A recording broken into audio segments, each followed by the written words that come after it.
তখন মনে রাখবে তিনটা আঙ্গুল তোমার দিকে আছে। আমরা আরেকজনের ব্যাপার নিয়ে, আরেকজনের জায়গা, আরেকজনের জমি, আরেকজনের দেওয়া ক্ষমতা, এটা নিয়ে যেই বাহাদুরি করি, আজকের দিনে আমাদের চোখ অন্ধ হয়ে গেছে অহংকারে অহংকারে।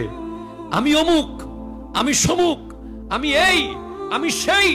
অথচ স্পষ্ট মনে রাখতে হবে আমি এসেছি একটা ফোঁটা থেকে, আবার চলে যাব সেই মাটির ভিতরে। ঠিক কিনা কথা বলেন?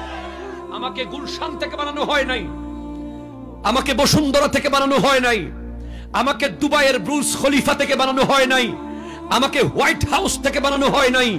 মিনহা খালাকনাকুম, মিনহা খালাকনাকুম। ওই বাঁশগাছের নিচে, ওই জঙ্গলের ভিতরে, ওই পুকুরের পারে, ওই নদীর ধারে, ওই মাটি থেকেই আমাকে বানানো হয়েছে। ঠিক কিনা কথা? আমাকে সেখানেই আবার যেতে হবে। ওমিনহা নুখরিজুকুম তারাতান উখরা। শেষবার আল্লাহ সেখান থেকেই আমাকে তুলে নেবে। আমাকে দামি কোনো ফ্ল্যাট বাড়ি থেকে ডেকে নেবে না, আমাকে দামি কোনো রেস্টুরেন্ট থেকে ডাকা হবে না, আমাকে ওই মাটির ভেতর থেকে ডাকা হবে। আর আমার নবী বলছেন, ইয়াউমা ইউবআসু কুল্লু আবদিন আলা মা মাতা আলাইহি। কাল হাসরের মাঠে যে যেভাবে মারা যাবে সে সেভাবে উঠবে।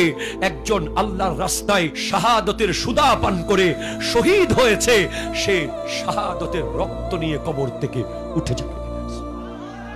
একজন আজান দিতে দিতে মারা গেছে, সে আজান দিতে দিতে উঠে যাবে কবর থেকে। একজন হজ করতে করতে মারা গেছে, সে কবর থেকে লব্বাইক আল্লাহুম্মা লব্বাইক লব্বাইক লা শারীকা লাক লব্বাইক ইন্নাল হামদা ওয়ান নি'মাতা লাক ওয়াল মুলক লা শারীকা লাক বলতে বলতে উঠে যাবে। একজন কোরআন তিলাওয়াত করতে করতে মারা গেছে, সে কোরআন তিলাওয়াত করতে করতে উঠে যাবে। একজন দরুদ শরীফ পড়তে পড়তে মারা গেছে, সে দরুদ শরীফ পড়তে পড়তে উঠে যাবে। আরেকজন মদ পান করতে করতে মারা গেছে, সে মদদির মতো ঢুলতে ঢুলতে উঠবে। কথা কোন ঠিক কিনা জোরে বলেন? আরেকজন লাখে 10,000 খাই খাই মারা গেছে, সে কবর থেকে যখন উঠবে তার মাথা থাকবে নিচের দিকে, পা থাকবে উপরের দিকে। আপনি দেখলেই বুঝতে পারবেন সে লাখে 10,000 খাইতো। ঠিক কিনা কথা বলেন? আরেকজনের মাথা হবে শুকরের মতো।